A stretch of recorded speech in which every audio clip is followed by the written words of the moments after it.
Olá, boa noite. Tudo bem? Deixa eu só esperar a Isabela entrar.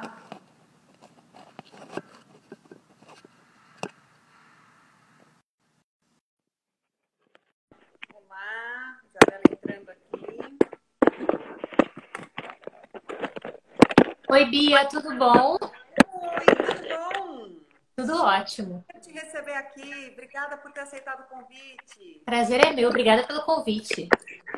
Muito bom.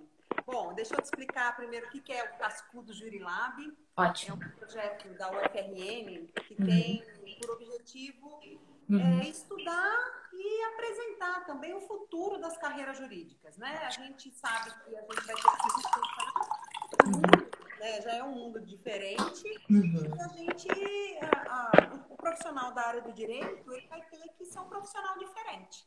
Sim. Então, nós montamos esse projeto, é um projeto de pesquisa da Uhum, UFRN, e a gente está com uma série de lives de profissionais diferentes. Então, a gente já teve uma live sobre audiências virtuais, uhum, né, que é algo que veio para ficar e uhum, a gente vai ter que aprender a lidar com essa nova uhum, realidade.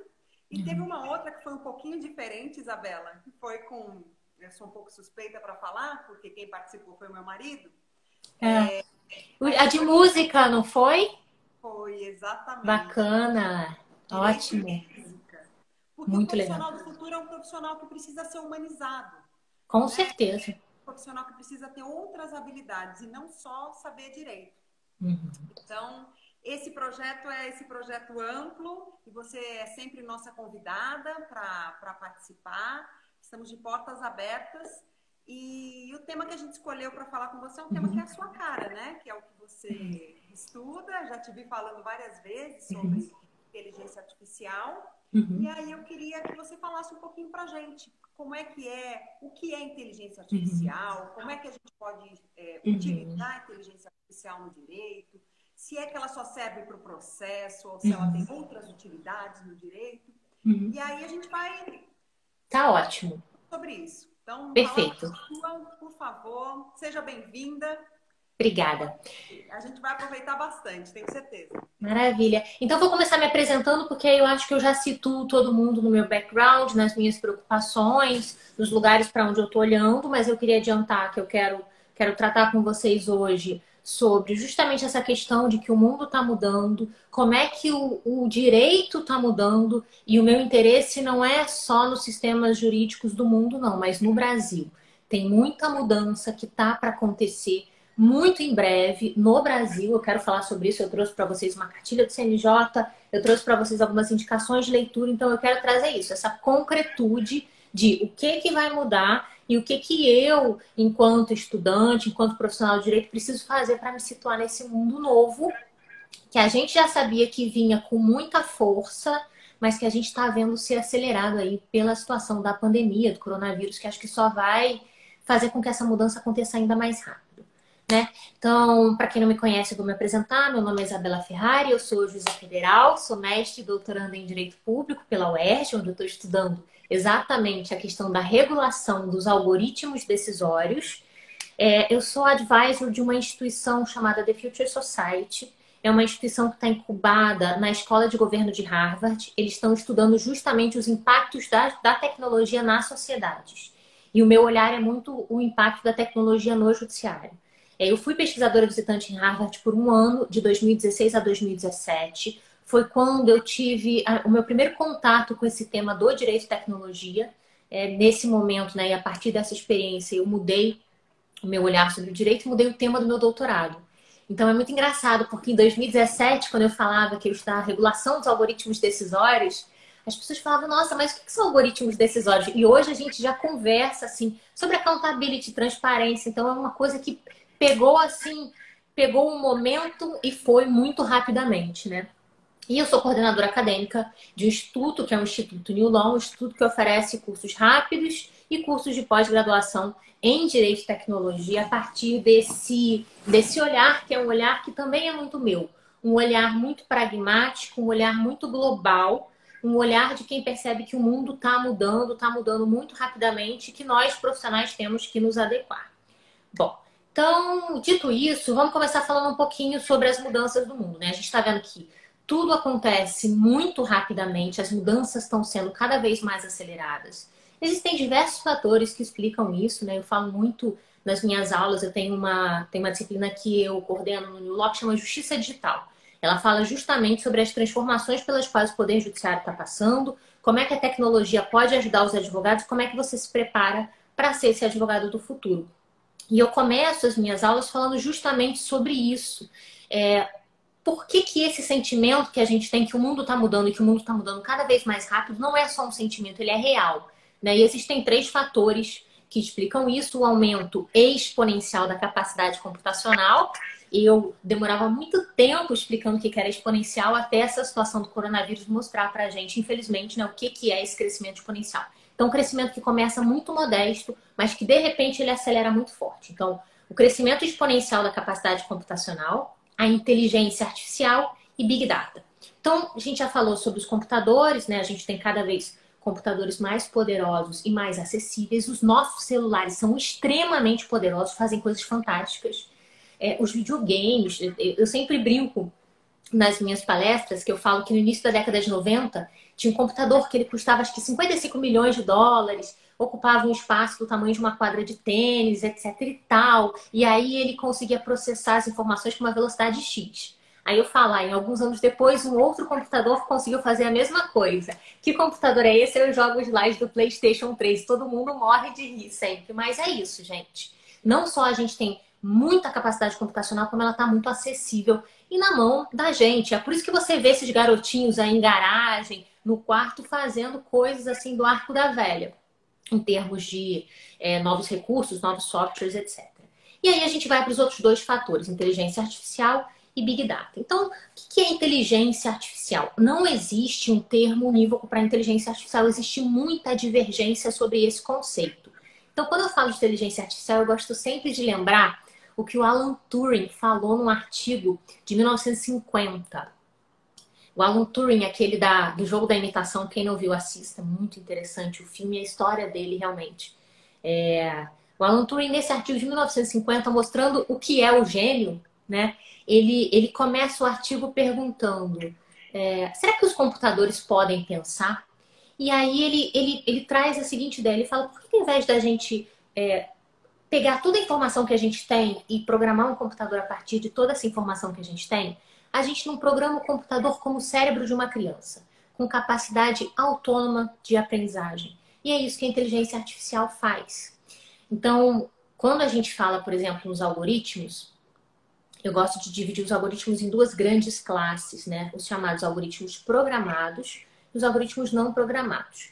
Os algoritmos programados são aqueles algoritmos, aqueles sistemas que vão fazer com a informação que entra, o input, vão fazer com que essa informação passe pelas etapas que foram todas definidas pelo programador. Então a informação entra, o sistema faz com ela aquilo que o programador definiu e a informação sai. Isso não é inteligência artificial.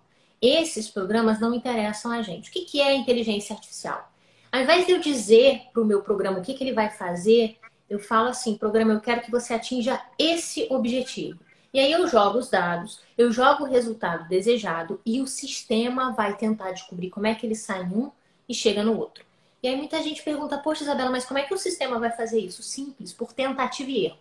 Ele vai usar toda aquela capacidade computacional para tentar sair daquela entrada e chegar naquela saída por diversos caminhos. E quando ele consegue, depois de inúmeras tentativas, o que o sistema faz? Ele volta naquele caminho que permitiu que ele chegasse ao resultado desejado, o chamado caminho mais assertivo, no sentido de acerto, e vai reforçar aquele caminho na conta matemática. Isso acontece em inúmeras camadas, e é por isso que a gente fala que quando tem inteligência artificial tomando uma decisão, a gente normalmente, isso acontece na maior parte dos casos, a gente normalmente perde o controle de todas as razões que levaram à tomada daquela decisão. Por isso, né? Porque o sistema está encontrando esses caminhos por si próprio.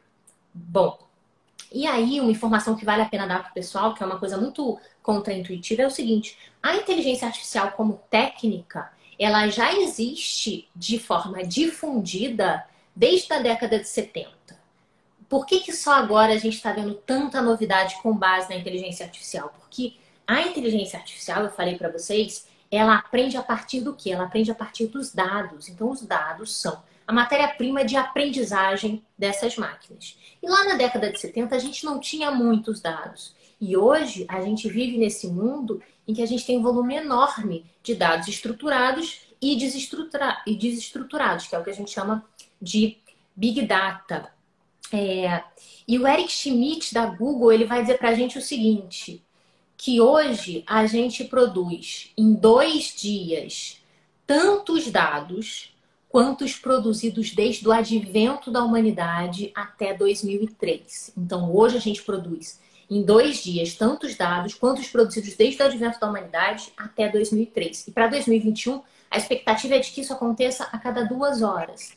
Então, é esse enorme volume de dados que a gente tem disponíveis que possibilitam todos esses avanços com base em inteligência artificial, porque esses dados permitiram que aquela aprendizagem tivesse uma base. É por isso que as novidades vão aparecendo aí com muita força.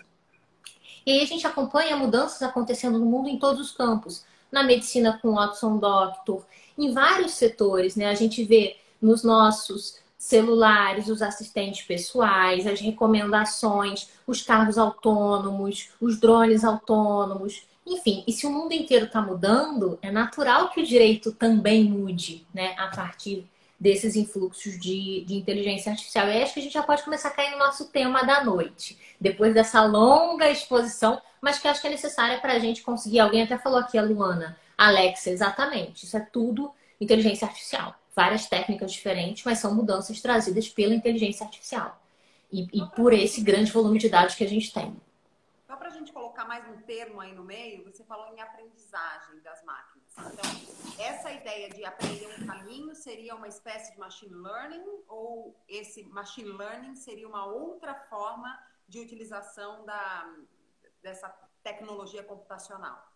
Sempre que a gente fala em aprender um caminho, a gente está falando de aprendizagem de máquina, a gente está falando de machine learning. Quando a gente fala em inteligência artificial, a gente costuma apontar alguns fenômenos. Então, processamento de linguagem natural, aqueles sistemas que têm capacidade de ver, né, de identificar faces, enfim. A gente tem esses sistemas que são ambulatoriais, eles conseguem se locomover, como os carros autônomos, os drones autônomos, e a gente também tem essa parte da aprendizagem, da tomada de decisões. Então, tudo isso está no grande tema de inteligência artificial. A Luana está falando que o microfone está um pouco baixo. Ah, é o da Bia, não é o meu. Bom. Deve estar baixo mesmo, porque eu estou sem fone hoje. Porque deixa eu ver se eu tirando aqui, se fica melhor. Mas melhorou, você chegando mais pertinho da gente, a gente te ouve melhor. E aí, Bia, então eu acho que eu vou puxar o nosso assunto para a gente já entrar no nosso tema do direito. E é muito engraçado porque... Tô pensando aqui por onde eu vou começar. Se eu vou começar... Oi, Rodrigo, tudo bom? O Rodrigo é nosso professor do New Law Fantástico, também sabe muito de proteção de dados. Sempre que eu tenho uma dúvida, eu mando mensagem para ele. E eu tenho tido muitas dúvidas sobre LGPD, porque a gente está acompanhando, tá uma loucura isso aí, né? Enfim. Então, vamos falar um pouco sobre o cenário jurídico nessa situação de mudança, né? Vamos começar por onde? Vamos começar pelo Brasil, né?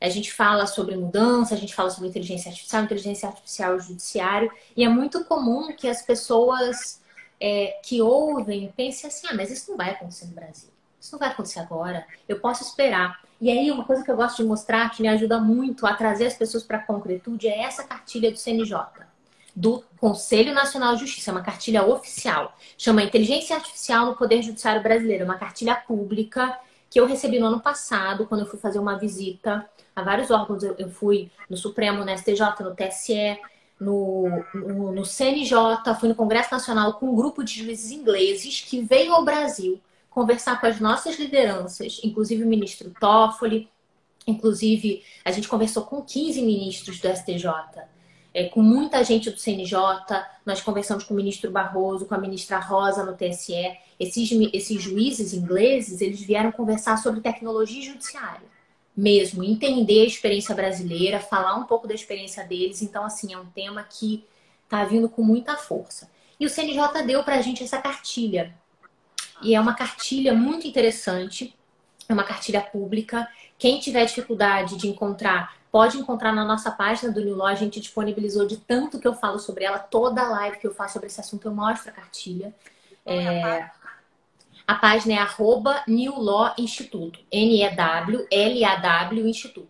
@newlaw-instituto. Vocês encontram não só a cartilha, mas vocês encontram muito material interessante lá. Vale muito a pena.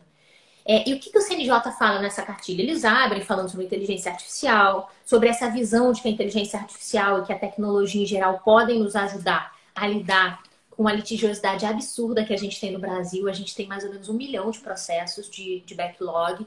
Então, é um cenário não visto em nenhum outro país do mundo que eu conheça. Sempre que eu falo isso nas minhas palestras, nas palestras internacionais, as pessoas só faltam cair duras no chão. Eles perguntam, mas como pode? Quantos processos julgam o juiz brasileiro? Aí você fala, eles falam, não é possível. Pois é. Mas qual que é a parte mais interessante dessa cartilha? Obrigada, Maíra. A Maíra já colocou aqui o endereço, @newlaw-instituto. A parte mais interessante dessa cartilha, e eu recomendo que vocês pulem direto para lá, é a parte final. São os casos de uso, são iniciativas que estão ou homologadas ou terminando a fase de testes, mas estão na hora de serem implantadas. Elas vão ser implantadas muito em breve em todos os tribunais que adotam o PJE. E essas iniciativas, elas ilustram muito para a gente o que a tecnologia pode fazer pelo Poder Judiciário. Então, por exemplo, a gente tem desde iniciativas pouco controversas, como, por exemplo, uma iniciativa de você classificar a petição inicial. Então, o que acontecia? Inicialmente, a gente classificava dentro da justiça, né? Eu falei que eu sou juíza, então, assim, os nossos servidores classificavam aquelas iniciais dos advogados. Isso define o caminho, o rito que aquele processo vai tomar. Aí falaram assim, não, mas é muito custoso em termos de pessoal eles terem que classificar. Vão pedir para os advogados classificarem. Só que os advogados começaram a classificar com muito erro. E isso faz o processo ir e voltar, né? E aí, o que eles fizeram? Eles fizeram um sistema de inteligência artificial para fazer essa classificação automática. Tem discussão sobre isso? Não, nenhuma. Mas existem outras questões mais controversas. Então, penhora automática em execução, que não costuma ser um problema, o índice de erro costuma ser muito baixo. E outras coisas, por exemplo, sistemas que vão dizer para os juízes qual a jurisprudência recomendável para aquele caso. Que aí você já começa a entrar num terreno mais nebuloso, no seguinte sentido, pensa só, eu sou juíza, obrigada, Pedro. Pedro está elogiando os artigos do livro Advogado da Manhã, obrigada. Eu sou juíza, eu estou decidindo um caso, aí o sistema me dá uma sugestão de jurisprudência. A tendência natural é que a gente siga aquilo, né? Então, assim, já começa a tatear no teor da decisão judicial. E tem outros sistemas, inclusive, que estão sendo elaborados para redigirem mesmo minuta de decisão para os juízes. E aí a gente também pode discutir. E, claro, a cartilha do CNJ traz o sistema que, para mim, é o mais polêmico que a gente tem, que é o Vitor, né? O sistema que o Supremo está utilizando. Isso é muito... Assim, o Vitor é uma coisa fantástica, assim, é uma experiência única, é uma experiência brasileira. Eu fiz uma apresentação sobre o Vitor no ano passado na Grécia, as pessoas ficaram de queixo caído. Eu tava falando pro pessoal do Conselho da Europa, pro pessoal da IEEE, e eles falaram assim, nossa, mas isso existe no Brasil? Existe. Falaram, como a Suprema Corte faz isso, né? Porque é um negócio meio louco. Mas, assim, o Vitor é um sistema que o Supremo desenvolveu numa parceria com a ONB para analisar a presença ou ausência de repercussão geral nos recursos extraordinários, né? O que acontecia? A gente tinha um servidor que tinha que fazer essa análise. Qual que era o problema? O problema é que o Supremo recebe processo de todos os tribunais do país. Cada um vai de um jeito. Então, o pobre do servidor tinha que abrir aquele arquivo, se encontrar naquela loucura de peças, ver qual era o caso para poder decidir se parecia ter repercussão geral ou não. O Vitor faz em 5 segundos o que um servidor fazia em 44 minutos. O Vitor vai osserizar o processo, ele vai ler aquele processo inteiro, então ele vai transformar o que era imagem em texto, ele vai organizar o processo, catalogar as peças mais importantes e no bojo disso tudo ele vai, com base naquela base de dados que foi usada para treiná-lo, dizer tem repercussão geral, não tem repercussão geral ou não dá para falar se tem ou se não tem. Então é assim que ele funciona. Como é que começa a polêmica do Vitor? A polêmica do Vitor começa de algumas formas, assim, por exemplo, a gente não sabe como é que está sendo a curadoria desses dados, a gente não sabe quais são os termos desse convênio, mas mais do que tudo, O Vitor, ele está sendo testado. A gente, assim, a gente tem notícia de que o Vitor está sendo testado. Mas quando o Vitor é testado, você, advogado, não é informado de que ele foi utilizado no seu processo. E a justificativa que se dá é a seguinte: a gente não precisa dizer que o Vitor foi usado, porque depois que o Vitor atua, tem um servidor que homologa o resultado. Mas primeiro, não é assim, né? O processo não é assim, não preciso falar porque tem uma outra coisa. Não, você precisa falar porque existe um dever de comunicar as questões essenciais, isso é essencial. E em segundo lugar, você precisaria falar porque existe uma coisa chamada machine bias. Foi um termo com o qual eu tomei contato no ano passado. A gente fez um evento para lançar o Instituto New Law em São Paulo. Foi um evento bem interessante, foram 600 pessoas. A gente teve palestrantes de Harvard, do MIT, de vários lugares. E uma das palestrantes era a Christina Blackloss. A Christina Blackloss, ela é presidente da Law Society da Inglaterra e do País de Gales, como se fosse a OAB desses países. E a Christina estava falando pra gente que na Inglaterra eles estavam usando muitos sistemas invasivos de inteligência artificial nas polícias, por exemplo, enfim, em vários campos. Olha, a Paula entrou. Paula, nossa amiga querida, super professora de processos, também entrou na live. Obrigada, Paula. Parabéns, foi aniversário dela ontem. E a Christina Blackloss falou que eles fizeram um estudo muito profundo, né? A OAB da Inglaterra fez um estudo muito profundo desses algoritmos decisórios e dos preconceitos que eles podiam gerar, dos erros de julgamento, dos vieses, enfim. E aí ela traz esse conceito de machine bias ou automation bias, que é essa tendência que a gente tem em olhar para aquela decisão que deriva da operação de um algoritmo e entender aquela decisão como se ela fosse uma decisão científica e aderir a essa decisão ainda que a gente não concorde com ela. Isso é bem complicado, porque esse é um viés humano. Então, ela bate muito nessa tecla. Então, ela fala, a ideia da gente ter um humano homologando o resultado da operação de um algoritmo não resolve todos os problemas por causa desse viés. Então, essa ideia do human in the loop, ok, o servidor vai ver, então vai resolver tudo. Não resolve. Não resolve por causa desse bias. E também não é racional, né? Vamos lá. Se a pessoa demorava 44 minutos para fazer, o software faz em 5 segundos. Assim, como é que aquela mesma pessoa vai poder rever essas decisões? Não faz muito sentido, né? Enfim. E aí... Interromper um minutinho, se você me permite. Claro. Para entender melhor essa questão do Vitor e, assim, questionar um pouquinho mais, né? Essa questão da validade das decisões proferidas. Tá dando para me ouvir direito agora? Estou te ouvindo. Tá. Além do machine bias, a gente tem uma questão, e você está estudando exatamente isso, a questão da auditoria, né? Como auditar os para poder encontrar as decisões e separar, né? Separar o que tem repercussão geral e o que não tem repercussão geral. Quem é que participa da eleição desses critérios de separação? Né? Porque a advocacia, por exemplo, ela foi alijada dessa discussão. Ela está fora. A gente também, tá? Eu descobri que o Vitor ia ser implementado, eu sempre falo isso. Gente, eu estudo Direito e Tecnologia, eu sou juíza, essa é a minha área de estudo. Eu descobri que o Vitor ia ser implementado no dia anterior, pelo Migalhas, tá? Então, assim, a gente também não foi consultado, não debatemos.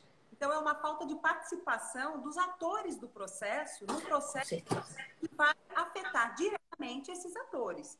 E aí a gente tem uma outra questão que também interfere nessa auditabilidade dos resultados. Né? Se eu não sei quais são os critérios que são levados em consideração, como é que eu posso exercer efetivamente o contraditório e influenciar naquela decisão? Que não deixa uma decisão. Vai ser homologada por uma pessoa, por um humano. Mas o humano vai realmente analisar o que foi requerido pelas partes, né? Ele vai ler da forma que o Vitor leu, né? O Vitor vai fazer uma leitura de máquina, que é uma leitura de... Então, eu preciso saber o que vai ser considerado pelo Vitor. Né? Então, eu tenho vários questionamentos sobre o Vitor, sobre a validade, né? Própria constitucionalidade da implementação de uma ferramenta como essa. Você acha que o meu pensamento é muito retrógrado, Isabela? Não, é exatamente isso. Eu acho que esse é um pensamento muito necessário nesse momento que a gente vive. Acho que esses seus questionamentos, eles são fundamentais, é exatamente isso que eu estudo, né?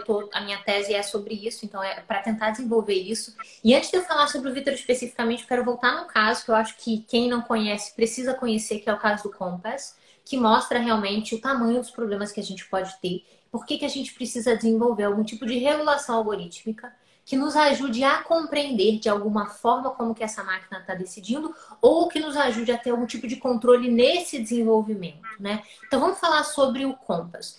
O caso do Compass é o caso que mais me toca por ser juiz e pelas consequências deletérias que ele causou. Então vamos falar para o pessoal o que aconteceu, né? Há um tempo atrás, no estado de Wisconsin, um homem, o Eric Loomis, ele foi preso em flagrante enquanto ele estava roubando um carro. Ele roubou um carro, trocou tiros com a polícia e foi preso em flagrante. Ok. Quando você é preso em flagrante em Wisconsin, você como em qualquer lugar dos Estados Unidos, você é levado imediatamente à presença de um juiz. Esse juiz vai examinar a sua situação e vai decidir se você é uma pessoa perigosa ou não. Se você for considerado uma pessoa perigosa, você vai responder aquele processo preso.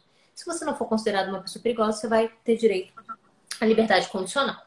Ok. Loomis foi levado à presença de um juiz. E eis que já há alguns anos em Wisconsin, eles usam um software para auxiliar nesse tipo de análise. Então, um software que faz análise de risco de reincidência. Um software de Risk Assessment. Esse software chama Compass. C-O-M-P-A-S. É um acrônimo para Correctional Offender, qualquer coisa que eu não me lembro. Mas procurem. Compass. C-O-M-P-A-S. Então, Loomis foi preso em flagrante, levado à presença do juiz. O juiz rodou o software disse que o Loomis era uma pessoa perigosa. O que o juiz tinha que ter feito? O juiz tinha que ter decidido prendê-lo ou deixá-lo solto, não só com base no resultado do software, mas também com base nos antecedentes, as circunstâncias, etc. e tal. O juiz não fez isso. Então, a gente teve um erro judiciário aqui nessa situação. O juiz decidiu manter o Loomis preso e justificou a sua decisão só no resultado do algoritmo. Por um lado, tá errado, ele não fez o que a lei determina que ele deveria ter feito. Por outro lado, ele foi sincero, porque a coisa mais fácil que tem é justificar uma decisão dessas formalmente. Você tomou a decisão por causa do software, mas você bota lá também assim, considerando os antecedentes, a periculosidade, aquela coisa genérica, sabe, copia e cola. Dá para fazer também. Mas ele foi sincero. E aí o Loomis respondeu ao processo preso, a defesa do Loomis ficou inconformada e pediu para o juiz para saber quais eram as razões pelas quais o Loomis tinha sido considerado uma pessoa perigosa. O pedido foi negado em primeira instância. Em segunda instância, eles recorreram à Suprema Corte de Wisconsin. A Suprema Corte falou que o software era proprietário, então estava protegido pelo sigilo intelectual, então que não iam abrir o código para explicar para o Loomis as razões. E aí ele recorreu à última instância que ele poderia recorrer, ele recorreu à Suprema Corte dos Estados Unidos. Um recurso para a Suprema Corte dos Estados Unidos, como a gente bem sabe, é o writ of certiorari, que é um recurso que não só deixa a Suprema Corte decidir, mas que também deixa a Suprema Corte decidir sobre o que ela quer decidir. E aí a Suprema Corte olhou para o caso e falou: ai, essa causa não está madura. Essa causa não está madura porque é uma questão sobre tecnologia, a gente não está entendendo muito bem, é uma coisa muito nova, não é hora de decidir, vamos esperar mais um tempo. Então o Loomis ficou preso, tá preso aí. Eu, na verdade, eu não sei se ele ainda está preso, a última vez que eu vi ele estava. Mas o Loomis ficou preso com base nessa decisão e sem entender as razões pelas quais tinha sido considerado uma pessoa perigosa. E se isso já é ruim o suficiente, principalmente para a gente que gosta desse campo do processo, a coisa fica pior ainda quando a gente recebe a informação de que o Compass não foi o software desenvolvido pelo Poder Judiciário. O Compass é um software privado que o Poder Judiciário alugava para fazer risk assessment. Então, nem mesmo os juízes que estavam aplicando o Compass sabiam ao certo como que ele funcionava, tá? E fica muito pior ainda quando a gente recebe a informação de que uma ONG chamada ProPublica auditou os resultados do Compass. E depois de ter inúmeros... Porque aí você precisa de muitos dados, né? Muita gente tem que ter sido condenada para poder fazer esse tipo de auditagem, né? E isso é muito cruel no machine learning. Assim, precisa passar um tempo para você poder ver o problema, senão você não vê. Então, essa ONG chamada ProPublica, comparando os resultados do Compass, descobriu que o software estava enviesado contra pessoas negras. Então, só por ser negra, uma pessoa tinha 2 vezes mais chances de ser considerada perigosa do que uma pessoa branca na mesma situação. Então, isso mostra pra gente algumas coisas, assim. A primeira delas é: a inteligência artificial não é boa nem ruim por si só. Esse resultado do Compass, ele é consequência de uma situação social. O algoritmo ele não recebia a informação sobre a etnia a qual a pessoa fazia parte, mas ele recebia informações como CEP. E nos Estados Unidos existe muita segregação, então você ainda tem aquela herança de bairros mais brancos, bairros mais negros, e a forma como a gente aborda a criminalidade, a gente vê isso muito no Brasil, é totalmente diferente dependendo do lugar. Então esse viés, esse preconceito presente na sociedade se refletiu naqueles dados, foi encontrado pelo algoritmo, ele aprendeu fazendo essas inúmeras correlações, principalmente a partir da informação sobre o CEP, e ele replicou. Então esse é um problema. O algoritmo aprende, né, Isabela? A criança aprende por repetição. Exatamente. Então viu que aquele preconceito existia e foi, né, replicando aquela discriminação. Exatamente. E a outra questão que chama a nossa atenção é a questão da opacidade algorítmica, essa falta de transparência nessa operação de algoritmos que empregam inteligência artificial. Então vamos falar um pouquinho sobre essas duas coisas, né? A primeira em uma sociedade viciada, qualquer aprendizagem com base em dados, ela vai ser viciada também, né? E aí a gente tem que estar sempre muito atento para isso. Eu costumo usar com os meus alunos um exemplo, que é um exemplo muito real de coisas que já acontecem. Então, assim, quando você vai fazer contratações, tem muitas empresas que usam para fazer contratações softwares que ajudam a encontrar aquele perfil que elas estão procurando, né?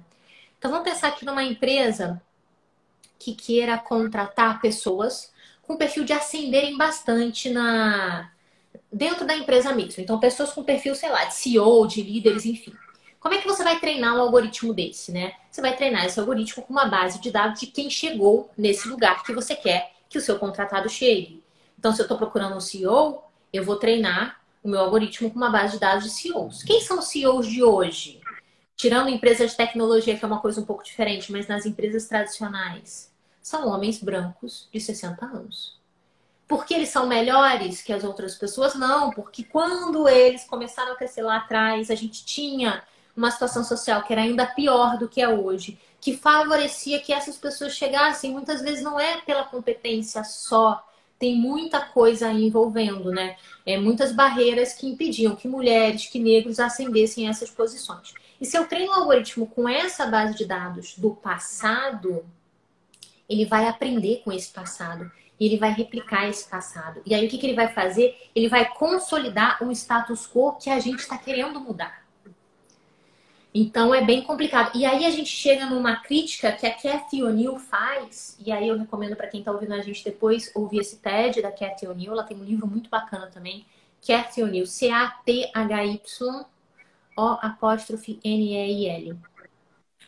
A Cathy O'Neil, que é uma matemática, ela vai fazer uma brincadeirinha, ela vai falar assim, que quando você tem algoritmos que são mal desenvolvidos, que, por exemplo, você não teve essa preocupação com os dados, enfim, e esses algoritmos fazem isso, eles aprendem com dados viciados, eles replicam, esses algoritmos se convertem naquilo que ela chama de Weapons of Math Destruction. Ela faz uma brincadeira de armas de destruição em massa, Weapons of Mass Destruction, com armas de destruição matemática. Ela fala Weapons of Math Destruction, armas de destruição matemática, porque o software tem essa base matemática. E aí ela fala que é muito pernicioso, porque justamente por causa daquele automation bias, aquele machine bias que a gente falou lá atrás. Você olha para aquilo, o resultado parece científico. Nossa, o software falou que as melhores pessoas para contratar são essas, mas não é científico. Porque embora a base da operação seja matemática, os dados que ensinam o algoritmo são dados dessa sociedade que a gente está vivendo. Então, as reflexões que a gente faz historicamente por conta da nossa área de atuação, elas precisam ser feitas também nesse campo. E aí a Cathy vai dizer que são armas de destruição em massa. Premissas utilizadas no trabalho não fossem premissas verdadeiras, né? E aí a gente vai entrar numa discussão gigantesca de como é que eu limpo esses dados, né? Quais são as estratégias para limpar dados de uma sociedade viciada que nem a nossa? É bem complicado. Tem algumas coisas que podem ser feitas, mas enfim. Isso, exatamente. A Bianca já botou aqui o nome dela, Cathy O'Neil. Procurem, porque vale muito a pena, muito mesmo. E aí ela vai falar pra gente assim, eles são armas de destruição matemática porque eles trazem essa aparência de cientificidade. Então eu pego um preconceito que estava inerente à sociedade, eu cientificizo, eu falo, não, agora eu vou contratar esse pessoal que o algoritmo falou. Às vezes, voluntariamente, às vezes por ignorância mesmo. E esses algoritmos, eles não respeitam barreiras, né? Então isso também é bem complicado. E aí eu queria contar uma outra história e recomendar um outro TED Talk que eu acho que também vale super a pena, que é o TED da Joy Bolamini. Vamos ver se eu consigo digitar aqui. Joy Bolamini. E o exemplo da Joy mostra pra gente muito bem como que esses programas eles não respeitam fronteiras, né? Então, muito sinteticamente, o que aconteceu com a Joy? A Joy era uma estudante, estava terminando ciências da computação na Universidade da Inglaterra. Recebeu a incumbência de desenvolver um robô social. Pegou um software aberto de reconhecimento facial para desenvolver esse robô social, robô que interage com outras pessoas. E aí descobriu que o robô dela funcionava com quase todo mundo, menos com ela. E aí logo a Joy descobriu qual era o problema, né? A questão é que a Joy é negra e o robô via os rostos dos colegas dela, mas não via o rosto dela porque não tinha sido treinado com uma base de dados ampla o suficiente para poder reconhecer rostos de pessoas negras. Então a Joy terminou esse trabalho de final de curso dela usando a colega de quarto de cobaia e usando uma máscara branca e entregou o trabalho. Você veja que ela desenvolveu o software, mas por conta daquela base viciada que ela tinha, ela teve uma situação problemática. E aí a Joy, que é genial, assim, já ganhou vários prêmios, ela é muito jovem, mas é uma líder na área dela, por isso que eu tô falando, assistam o TED, porque vocês podem acompanhar, ela vale muito a pena. Foi fazer doutorado no MIT. Enquanto estava no MIT, foi participar de uma competição em Hong Kong. E aí, quando estava nessa competição em Hong Kong, foi levada por algumas pessoas para conhecer o panorama das startups de Hong Kong. Inclusive uma que desenvolvia robôs sociais. E de novo encontrou o mesmo problema. O robô social reconhecia, as pessoas que estavam com ela não reconheciam, não reconhecia ela era a única negra. E ela já sabia qual era o problema quando ela se deparou com essa situação. O que ela não podia imaginar é que o software base de reconhecimento facial que tinha sido usado em Hong Kong 4 anos depois era o mesmo que ela tinha usado na Inglaterra 4 anos antes. Então, isso ilustra muito bem aquilo que a Cathy O'Neill fala, que é, gente, isso circula e não respeita a barreira, não respeita a fronteira. Então, se tem um problema, esse problema pode atingir uma escala maciça, né? Por isso, armas de destruição em massa, matemáticas, enfim, mas é por isso. Então, assim, a gente precisa pensar em estratégias para limpar os dados da nossa sociedade viciada. Esse é um ponto. O software dela era aberto, Isabela? Oi? Aberto e gratuito, o que só torna mais difícil responsabilizar qualquer pessoa, entendeu? Perfeito. Enfim. Torna mais difícil responsabilizar, mas também torna, de certa maneira, passível de correção do equívoco, desde que você saiba que ele existe, né? Desde que você saiba que esse... Sim, mas veja que a Joy tinha percebido o equívoco 4 anos antes e ela não conseguiu atuar para corrigir, de maneira que ela foi afetada 2 vezes pelo mesmo problema. E é por isso que ela funda uma liga ela dá um nome, né? A Liga da Justiça Algorítmica, para justamente lutar contra o preconceito algorítmico. O Rui falou que ele vai dar lá agora, senão ele ficaria mais para ver a gente. Volta depois que vai ficar salvo. Então, aí a gente tem esse problema nos dados, os dados são viciados, a gente precisa se preocupar com isso, a gente precisa ter esse olhar das humanas de pensar se os dados são confiáveis, se não são, se pode ter algum problema. E a gente tem um outro problema, que é a questão da opacidade algorítmica, que é essa perda do controle do processo decisório quando a gente usa esse tipo de ferramenta, né? Como os algoritmos eles funcionam, construindo a própria programação, como essa programação é uma programação que acontece em várias camadas, a partir de inúmeras correlações, como o resultado depende imensamente dos dados que são utilizados para o treinamento, ele pode ser completamente diferente a depender dos dados que você utiliza. Como normalmente esse tipo de programa tem uma atuação dinâmica, ou seja, a cada nova atuação ele vai se corrigindo e mudando os caminhos que segue. E principalmente, como o código desses algoritmos de inteligência artificial não traz a regra de decisão, e aí a gente entra no outro ponto que é muito importante, né? Que é o seguinte, quando a gente começa esse tipo de discussão, é muito comum no campo do direito você começar a ver as pessoas se perdendo em uma discussão que é a seguinte: ai, como Ai, vamos abrir o código, né? Vamos resolver esse problema, a gente abre o código, a gente olha, a gente abre o código. E aí vem as pessoas falando, não pode abrir o código, propriedade intelectual, não vamos abrir. E fica essa perda de energia numa discussão que é uma discussão vazia. Por que que é uma discussão vazia? Porque ainda que a gente abra o código, como esses algoritmos criam a própria programação, o código desses algoritmos não traz a regra de decisão. O código desses algoritmos só traz a regra de aprendizagem, a forma como eles aprendem. E aí a regra de decisão é o resultado da interação entre a regra de aprendizagem com os inúmeros dados processados em múltiplas camadas. Então, não tem, gente. Não tem o que fazer, né? Então, o que que a gente fala? E aí, já indo para a parte final da nossa live, que o nosso tempo tá acabando, né? O que que a gente pode falar para não deixar o pessoal ficar em casa desesperado sem conseguir dormir essa noite? O que que a gente fala? A gente fala o seguinte, algumas coisas. Em primeiro lugar, existem técnicas de inteligência artificial que são black box, assim, você não... caixa preta total, você não tem a menor ideia do que está acontecendo. E existem técnicas que são white box, você consegue ter uma ideia. Árvore de decisão é uma delas, tá? Inclusive, para quem tiver interesse em inteligência artificial, eu vou recomendar um curso que está até aberto na internet. Quem quiser saber assim, como é que funciona a inteligência artificial, tá? É o curso do Diogo Cortis. Diogo Cortis está aberto no YouTube e ele é fantástico, tá? E para quem tiver interesse em entender como é que a inteligência artificial está mudando o panorama do judiciário no Brasil, eu vou recomendar o nosso curso do New Law, que chama Justiça Digital, e o meu livro que eu acabei de lançar, que chama Justiça Digital, um livro baseado no nosso curso. Ele vai falar sobre como a tecnologia está entrando no Poder Judiciário no Brasil e no mundo, vai falar sobre algoritmos, regulação algorítmica, como é que os algoritmos funcionam, vai falar sobre os recursos que estão abertos para os advogados a partir de tecnologia, então volumetria, análise de dados, como é que isso está mudando o cenário da advocacia. E a gente tem até uma aula com o Bruno Fegelson falando sobre esse advogado, o advogado nesse mundo, né? Como é que o advogado do futuro funciona. Muito bom, Bianca. Diogo Cortis colocou ali até o Instagram dele. O curso do Diogo é um curso assim, de machine learning. Eu quero entender como é que funciona. Ele é muito didático, é muito bom. E para quem quiser essa interseção de direito, tecnologia e judiciário, como é que eu, advogado, dá uma olhadinha nos nossos cursos do New Law e dá uma olhadinha no meu livro. Bom, então, eu até perdi o que eu estava falando. Eu estava falando da opacidade algorítmica, né? Então, a gente tem esse problema. O que a gente pode fazer? Né? Essa é a minha tese de doutorado. Qual que é o caminho? O que eu estou percebendo? Estou percebendo o seguinte. Primeiro, a gente tem que ter uma preocupação gigantesca com os dados, né? Olhar para esses dados com muito cuidado e pensar de que maneira os preconceitos da nossa sociedade podem estar presentes nesses dados. E perceber como é que os grupos vulneráveis podem ser prejudicados por esses dados. E aí existem algumas técnicas que você pode usar. Você pode criar um conjunto de dados fake para treinar o seu algoritmo e balancear. Isso eu aprendi numa conversa com o Diogo, foi ele que me falou. Essa coisa mais específica eu ainda estou aprendendo.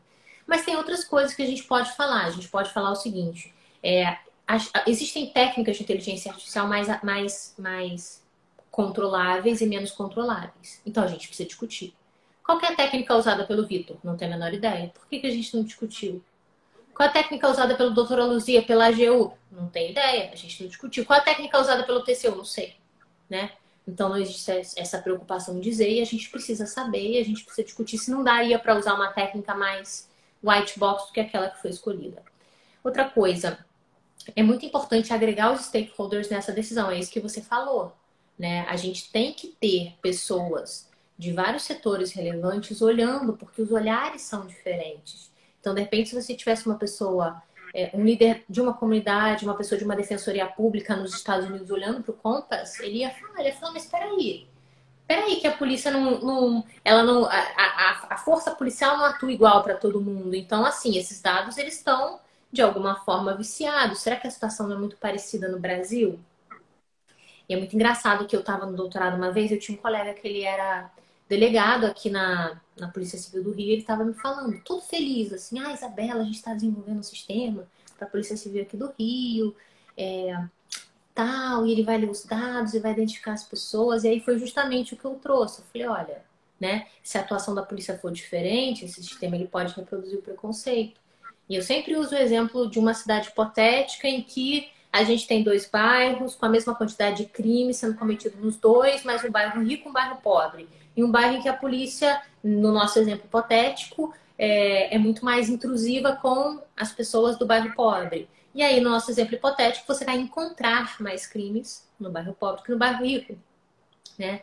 E aí, se você alimenta um sistema com esses dados, o sistema vai mandar você alocar policiais cada vez mais no bairro pobre. Quanto mais você aloca, mais você encontra. E aí, mais você aloca, mais você encontra numa coisa meio doida, assim, entendeu? Então, a gente precisa de pessoas com olhares diferentes que tragam isso. E claro, a gente precisa trazer o pessoal da computação, porque tem muita técnica computacional que ajuda a gente a olhar para coisas, olhar para regras de decisão ou controlar partes desse processo. Mas são ferramentas técnicas. Então, assim, se o jurista resolver regular por si só, ou só com aquela pessoa que tem aquele background de política pública, mas não integrar essas pessoas, a gente vai perder aí alguns caminhos que parecem bem interessantes de atuação.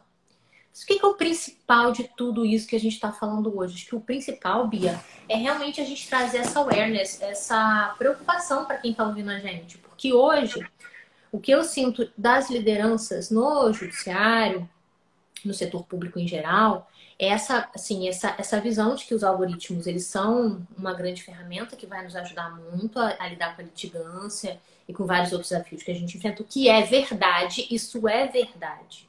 Mas a gente tem que também ter esse olhar para os problemas que a gente pode ter. A gente não quer que um caso como o do Compass aconteça aqui. E é essa atenção que falta. Se a empolgação com os algoritmos existe, essa atenção falta. E acho que é aí que a gente trabalha para situar as pessoas, porque assim, essa mudança ela já está acontecendo, ela vai acontecer. E vai acontecer muito rápido e vai acontecer em todos os campos. Inclusive no judiciário, inclusive para muita coisa. É muito engraçado que quando eu participo das lives, muita gente manda uma pergunta, tem uma pergunta que sempre aparece, que é assim, a gente vai substituir os juízes por robôs, o juiz robô? Claro que não, né? Não sei o quê. E a resposta não é bem não, não. A resposta está muito mais para um sim do que para um não. Eu participo de alguns eventos internacionais com lideranças mesmo, assim, a pessoa do judiciário inglês que é responsável pela reforma judiciária, gente do mundo inteiro. E assim, além de poder perceber claramente que o movimento das cortes online é um movimento muito forte lá fora também, uma tendência mundial, no último evento que eu fui, que foi até o evento que deu origem a esse livro do Richard Susskind, Online Courts and the Future of Justice, o Susskind, que é o pai dessa ideia de cortes online. No último evento que eu fui, o primeiro dia era para mostrar o que o seu país estava fazendo e o segundo dia era para pensar como que a gente podia avançar. E foi uma resposta quase uníssona de todo mundo que a gente tinha que avançar para algoritmos tomando decisões no lugar de juízes, não é auxiliando, é no lugar de juízes. E a pergunta era, por onde a gente começa? E a resposta foi, vamos começar pelas causas de pequeno valor e que envolvam direitos meramente patrimoniais. Então, se fosse no Brasil, seria juizado. E se você for pensar, não é tão absurdo a gente ter questões de 2.000, 3.000 reais sendo decididas por um software que tem um índice de erro baixo, porque hoje a gente já tem o juiz leigo em muitos casos, enfim. Agora, uma coisa é certa, você que é processualista, a gente vai ter que repensar o processo inteiro. Neutralidade judicial, tudo, assim, os conceitos todos do início.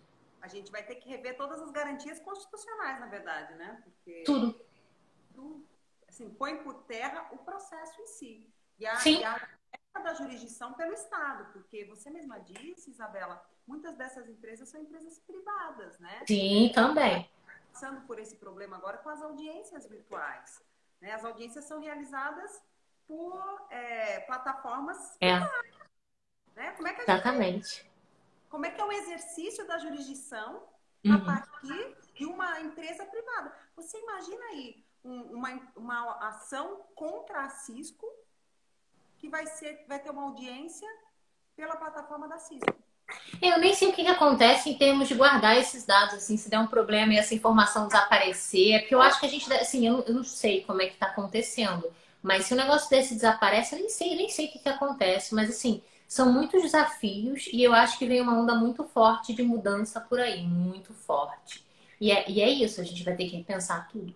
Ainda mais o processo, que é a forma como as coisas acontecem, ele vai ser todo repensado, porque a forma como as coisas acontecem está mudando. A gente viu aí na pandemia, né? Quem achava que só dava para trabalhar tipo, no escritório, eu tenho que estar no meu escritório de advocacia, vou cuidar da minha equipe, temos que mudar do dia para a noite, desenvolver a habilidade de gerenciar um time de casa, cada um na sua casa, cada um com horário, no meio do caos. Assim, é muita mudança, né? Muita mudança. Mas eu acho que essa disposição para aprender coisas novas, né? Para também estar disposto, né? A perceber que as mudanças não necessariamente elas vêm para coisas negativas, elas podem ser positivas. Né? Com Então, certeza. Esse é um ponto que a gente fala muito no New Law. Quando a gente fez o nosso evento ano passado, e é uma tecla que a gente sempre bate, mas duas pessoas falaram isso, que eu vou dizer daqui a pouco. A primeira foi o vice-reitor de Harvard, da Faculdade de Direito de Harvard. E a segunda foi o reitor da Educação Executiva do MIT. Quando a gente perguntou para eles como é que o profissional vive nesse mundo em constante mudança que a gente pelo qual a gente está passando. Os dois falaram a mesma coisa. Sendo um lifelong learner, sendo um eterno aprendiz. Não adianta achar que a gente vai ser que nem os nossos pais que fizeram uma faculdade e trabalharam com aquilo a vida inteira. Não. As coisas mudam muito rápido. Uma coisa que a gente fala no New Law é: se você não quiser ser vítima da inovação, você precisa estar à frente da curva, seja protagonista. Então, se abra para esse conhecimento, para essas novas formas, porque é isso que vai te diferenciar dos demais profissionais, é isso que vai te fazer enxergar longe, isso que vai fazer com que você consiga se planejar para ter uma posição interessante nesse momento de mudança profunda da advocacia, da forma como a gente presta serviço público, enfim, uma mudança em todos os campos, porque é uma mudança do direito, né? Então, acho que isso é muito importante. Exatamente. Eu acho que esse negócio de fechar os olhos e falar, não, nada vai mudar. Eu tava Uma tão loucura, isso é suicídio, cara, isso é suicídio profissional. Posso aproveitar para fazer uma propagandazinha? Pessoal, amanhã é o último. A gente está com uma promoção no New Law das nossas pós-graduações. Tá tudo com 40% de desconto só até amanhã. Então, se você ainda não conhece a gente, conheça a nossa página, tem muito conteúdo aberto, muito conteúdo de qualidade lá. E aí, se você estiver pensando em fazer uma pós, não deixe de ver os nossos cursos, porque eles estão em promoção até amanhã. E a gente também tem muito curso livre tratando desses temas, né, Bia? Porque acho que isso também é importante. Assim, tem tanta coisa que a gente tinha que estudar na faculdade que a gente não estuda. Negociação, eu fico inconformada. Como que a pessoa sai da faculdade de Direito sem ter estudado negociação? É tanta coisa, né? problema, né? Na verdade, o curso de Direito, ele serve para a gente saber como as coisas devem ser, né? Uhum. Como mudar a lei, caso seja necessário, e como resolver problemas decorrentes dessa aplicação. Mas a gente só aprende uma forma de resolver problema, que é litigar, né? Exatamente. É fundamental no mundo de hoje. Não é que aqui nós temos, acho que faz quase 10 anos que nós temos um módulo obrigatório de... Olha, que coisa boa! Nossa, fantástico, fantástico. Para mim, esse é o maior gap que a gente tem nas faculdades tradicionais, assim, porque é uma coisa que eu senti muito, assim, de não ter, nem na graduação, nem no mestrado, nem no doutorado. E quem estuda um pouquinho de negociação vê como muda a sua prática, né? As técnicas de Harvard, né, de negociação.